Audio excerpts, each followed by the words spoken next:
তিনি আজকে ভোরবেলাতে মারা গেছেন। তো তার জন্য আমাদের মানে খুবই মনটা খারাপ। আর আল্লাহ তাকে বেহেশত নসিব করুক। তো কালকেও হয়তো আমরা এই চুপচাপই আর কি থাকবো, ওনার আত্মার মাগফিরাত কামনা করি। পরশুদিন থেকে আবার আমাদের নির্বাচনী প্রচারণা শুরু হবে।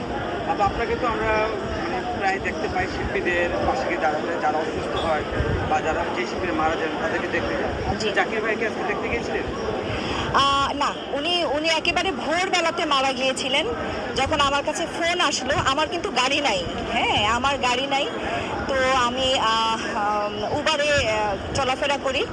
তো উনি যখন মারা গেলেন আমার কাছে ফোনটা আসে। আমি তাড়াতাড়ি আরমান মামা থেকে শুরু করে আমাদের প্যানেলে যারা আছেন সবাইকে আমি কল দিই এবং আমি জানাই, এবং রাসেল ভাইকে বলি যে আপনি তাড়াতাড়ি ওনার একটা মানে নিউজ করেন, তাড়াতাড়ি একটা শোক সংবাদ একটা নিউজ করেন, এটা আমাদের প্যান্ডেলে এটা ঝুলিয়ে দেওয়ার জন্য, যে আমাদের নির্বাচনী যা আছে আর কি, আমাদের যে মানে প্রচারণা সেটা যেন বন্ধ থাকে, কেউ যেন কোনো রকম গান না ছাড়ে আজকের দিনটাতে বা কালকের দিনটাতে। এটা আমি এটা তারা মানে আমার কাজগুলো আমি বাসা থেকেই করতে থাকি, আর আমাদের প্যানেল থেকে ওখানে লোক গেছে। এই তো এই আর কি। আপনি গতবারের ক্যাবিনেটে ছিলেন, এবার আপনি সাধারণ সম্পাদক পদে নির্বাচন করছেন, তো কি মনে হচ্ছে এটা কি বেশি চ্যালেঞ্জিং মনে হচ্ছে আপনার জন্য? না, আমার কাছে মোটেও চ্যালেঞ্জিং আসলে মনে হচ্ছে না। হ্যাঁ, আমার মনে হচ্ছে না এই জন্য যে আমি 2 বছর থেকে আমি মানে শিল্পী সমিতিতে থেকে আমি যে কাজগুলো করেছি, আমার কাছে মনে হয়েছে যে আমি পারবো।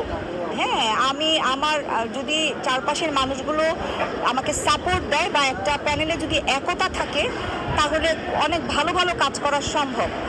আর সেই মানে ওই চিন্তা ধারণাটা থেকে, আর আমার যে বলা যে আমার মায়ের আগ্রহ থেকেই, আমার ভোটার ভাই বোনদের আগ্রহ থেকে আমার এই নির্বাচন করা আর কি। সবার সঙ্গে তো আপনার সক্ষতা, নির্বাচন দাঁড়িয়ে গেছেন, আপনার অপোজিশন পার্টিও রয়েছে, কি মনে হচ্ছে যে আপনি জয়ী হতে পারবেন, এই ব্যাপারে কতটুকু আপনি আত্মবিশ্বাস? বিশ্বাস তো আছে 90%।